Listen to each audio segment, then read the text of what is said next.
നശിച്ചു പോകാത്തത്, ഇളകിപ്പോകാത്തത്, ഈ ഭൂമിയിൽ നിന്നും കൊണ്ടുപോകാൻ കഴിയുന്നതൊന്നും ഈ ഭൂമിയിൽ ഇല്ല ദൈവമക്കളെ.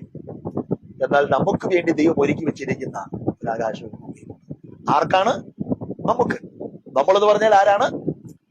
യേശു ക്രിസ്തുവിന്റെ സുവിശേഷം കേട്ടിട്ട് പാപബോധം വന്ന് ഹൃദയത്തിൽ കുത്തുകൊണ്ട് മാനസാന്തരപ്പെട്ട് ആ ക്രിസ്തുവിനെ രക്ഷിതാവും കർത്താവുമായി ഹൃദയത്തിൽ സ്വീകരിച്ച് ഞാനൊരു പാപിയാണ് ദൈവമേ എന്ന് പറഞ്ഞ് പൊട്ടിക്കരഞ്ഞ് പാപം എനിക്ക് വേണ്ട, എനിക്ക് ദൈവഹിതപ്രകാരം ഒരു ജീവിതം നയിക്കണം എന്ന് ചിന്തിച്ച് ഒരു നല്ല മനുഷ്യനായി ജീവിക്കണമെന്ന് ആഗ്രഹിച്ച് പാപത്തെ കഴുകിക്കളയേണ്ടതിന് ആ പിതാവിന്റെയും പുത്രന്റെയും പരിശുദ്ധാത്മാവിന്റെയും നാമത്തിലുള്ള ആ സ്നാനം സ്വീകരിച്ചുകൊണ്ട് ഈ ഭൂമിയിൽ വിശുദ്ധിയോടെ വേർപാടോടെ ജീവിക്കുന്ന ദൈവമക്കൾ, ആ ദൈവമക്കൾക്ക് വേണ്ടി ഒരു ഭൂമി ഒരുക്കിയിട്ടുണ്ട്, ഒരാകാശം ഒരുക്കിയിട്ടുണ്ട്.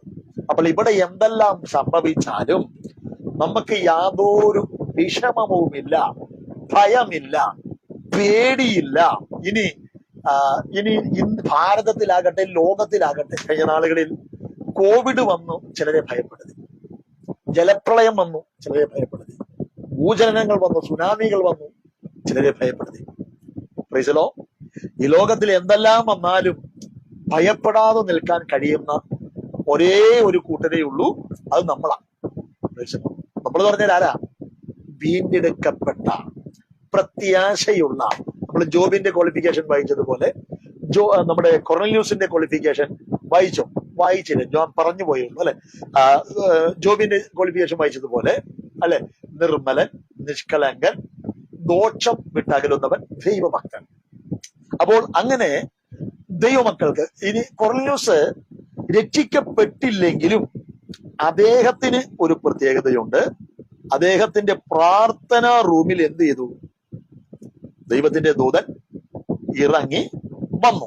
രണ്ടാമത്തെ വാക്യം കേട്ടോ, അപ്പോസ്തലരുടെ പ്രവൃത്തികളുടെ പുസ്തകം 10-ാം അധ്യായം 2-ാമത്തെ വാക്യമാണ് അല്ലെ. അവൻ ഭക്തനും, ഒന്നാമത് നല്ല ഭക്തിയുള്ളവനായിരുന്നു, 2 സകല ഗൃഹത്തോടും കൂടെ ദൈവത്തെ ഭയപ്പെടുന്നവരുമായിരുന്നു. കണ്ടോ, തന്റെ വീട്ടിലുള്ള സകല വ്യക്തികളോടും കൂടെ, അപ്പം മക്കളും, കൊച്ചുമക്കളുണ്ടെങ്കിൽ കൊച്ചുമക്കള് അല്ലെ, മാതാപിതാക്കള്, ഭാര്യ, മക്കൾ, കൊച്ചുമക്കൾ, ആരൊക്കെ ഉണ്ടോ സകല ഗൃഹത്തോടും കൂടെ ദൈവത്തെ ഭയപ്പെടുന്നവനായിരുന്നു. ഇനി അടുത്തൊരു ഗുണം പറയുന്നത് എന്താ? ജനത്തിന് വളരെ ധർമ്മം കൊടുത്തു പോന്നവനായിരുന്നു. അപ്പൊ ജനത്തിന് ധർമ്മം കൊടുത്തവനായിരുന്നു. കണ്ടോ, മറ്റുള്ളവർക്ക് ചാരിറ്റി പ്രവർത്തനങ്ങൾ ചെയ്യുന്നു. വീടില്ലാത്തവർക്ക് വീട് വെച്ചു കൊടുക്കാം, നമുക്ക് വസ്ത്രമില്ലാത്തവർക്ക് വസ്ത്രം കൊടുക്കാം, ഭക്ഷണമില്ലാത്തവർക്ക് ഒരു നേരത്തെ ഭക്ഷണം വാങ്ങിച്ചു കൊടുക്കാം, പഠിക്കുന്ന കുഞ്ഞുങ്ങൾക്ക് നമുക്ക് വേണമെങ്കിൽ സ്ലേറ്റോ പുസ്തകമോ ബാഗോ കൊടയോ അങ്ങനെ അവർക്ക് വേണമെങ്കിൽ സഹായിക്കാം അല്ലെ. അപ്പോൾ നമുക്ക് പല ചാരിറ്റി പ്രവർത്തനങ്ങൾ. അപ്പൊ ഈ കൊർണേലിയൂസിന്റെ ജീവിതത്തിലും ഇങ്ങനെയുള്ള വിശേഷ ഗുണങ്ങളൊക്കെ ഉണ്ടായിരുന്നു. അവൻ മറ്റുള്ളവരെ സഹായിക്കുന്നവനായിരുന്നു, ദൈവഭക്തനായിരുന്നു, സകല ഗൃഹത്തോടും കൂടെ.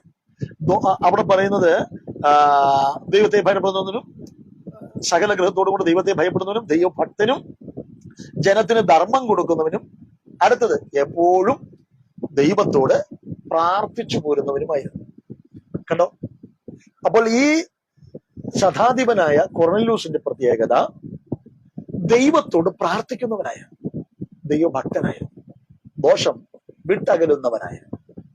കണ്ടോ, ഇങ്ങനെയുള്ള കൊർണേലിയൂസിനോട് പറഞ്ഞു, നീ ചെയ്യുന്ന ഈ പ്രവൃത്തികളൊന്നും നിന്നെ സ്വർഗത്തിലേക്ക് എത്തിക്കത്തില്ല, പക്ഷെ സ്വർഗം കണ്ടു നിന്റെ പ്രവൃത്തികൾ, നിനക്ക് അതിനുള്ള നന്മയുണ്ട്, അനുഗ്രഹമുണ്ട്, പക്ഷെ ഇതൊന്നും സ്വർഗത്തിലേക്ക് നിന്നെ എത്തിക്കാനുള്ള പൂർണ്ണതയില്ല.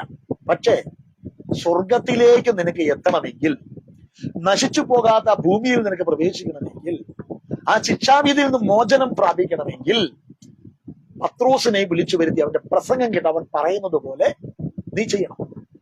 അതിനാണ് ക്രിസ്തുവിലൂടെയുള്ള രക്ഷ കൊർണേലിയൂസ് അനുഭവിച്ചുണ്ടായിരുന്നില്ല. നല്ല ഗുണങ്ങൾ ചെയ്യുന്നവരെ ദൈവത്തിന് പ്രസാദമാണ്, പക്ഷെ അവർ പൂർണ്ണ സ്വർഗത്തിൽ എത്തണമെന്ന് ഇല്ല. എത്തണമെങ്കിൽ യേശു ക്രിസ്തുവിലൂടെയാണ് അത് കഴിയുന്നത്. ആണ് യേശു പ്രവചിച്ച എന്നിലൂടെ അല്ലാതെ ആരും പിതാവിന്റെ അടുക്കിലേക്ക് എത്തത്തില്ല.